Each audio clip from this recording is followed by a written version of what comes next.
السلام علیکم ویورز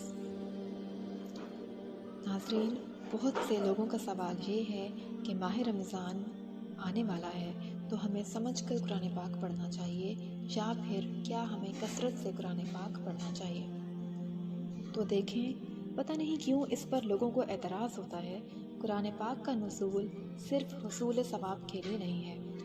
میں تو بارہا کہتی ہوں کہ جب آپ قرآن پڑھیں گے تو ثواب تو ملے گا، سمجھ میں آئے یا نہ آئے۔ لیکن جو ہم نے یہ عادت بنا لی ہے کہ قرآن سمجھ میں آئے یا نہ آئے تو کوئی بات نہیں، بس پڑھتے چلے جائیں گے، اور پوری زندگی مسلمان ایسے ہی گزار دیتا ہے کہ اسے یہی پتہ نہیں ہوتا کہ میرا رب قرآن پاک میں مجھ سے کیا ارشاد فرما رہا ہے۔ تو میں ایسے افراد سے جو ان باتوں پر اعتراض کرتے ہیں اور پبلکلی کہتے ہیں کہ دیکھیں یہ قرآن پاک پڑھنے سے منع کر رہے ہیں، چاہے سمجھ میں آئے یا نہ آئے، ثواب تو آپ کو ملے گا۔ تو جی بالکل ثواب ملے گا، لیکن میرا آپ سے سوال یہ ہے کہ کیا نزول قرآن کا مقصد صرف یہ تھا کہ عربی عبارت پڑھی جائے، چاہے سمجھ میں آئے یا نہ آئے؟ صحابہ کرام کے بارے میں اللہ تعالیٰ نے فرمایا ہے کہ جس کا ترجمہ ہے، رسول ان کے سامنے قرآن پاک کی تلاوت فرماتے ہیں، ان کا تزکیہ نفس فرماتے ہیں اور انہیں کتاب اور حکمت سکھاتے ہیں۔ تو اس کا مطلب یہ ہے کہ قرآن پاک کو سیکھنا ہوگا، قرآن پاک کو سمجھنا ہوگا، کیونکہ قرآن پاک سمجھ میں آئے گا تو اس پر عمل پیرا ہوگا، اس کے مضامین دل پر اثرات مرتب کریں گے اور ان کے عمل میں تبدیلی پیدا ہوگی۔ اور جو ساری زندگی بس ایسے ہی قرآن پاک پڑھتے رہے ثواب کی نیت سے، تو ثواب تو ان کو پھر بھی ملے گا، لیکن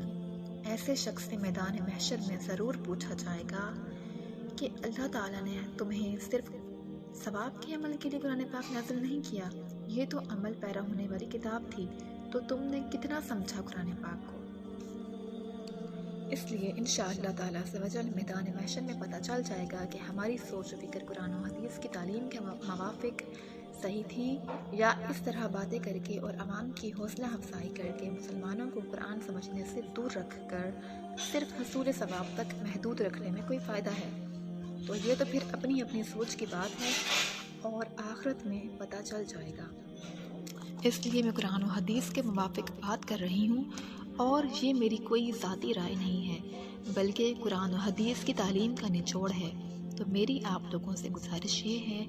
کہ قرآن پاک کو سمجھ کر پڑھیں، چاہے پورے رمضان ایک سپارہ پڑھیں، لیکن اچھی طرح سمجھ کر پڑھیں،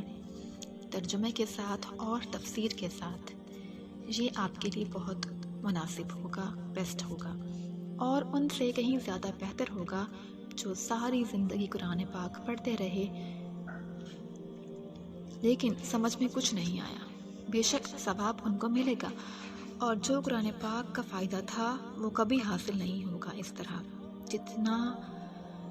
جتنے بھی ہم تقریریں سن کر اپنے قلوب پر اثر محسوس کر کے عمل میں جو تبدیلی لانے کی کوشش کرتے ہیں، تو میں واللہ کہتی ہوں کہ آپ لوگ قرآن پاک کو ترجمہ و تفسیر سے پڑھیں، اور جو آپ کے دل پر اثر قرآن کا ہوگا یہ کسی کی تقریر کا نہیں ہو سکتا۔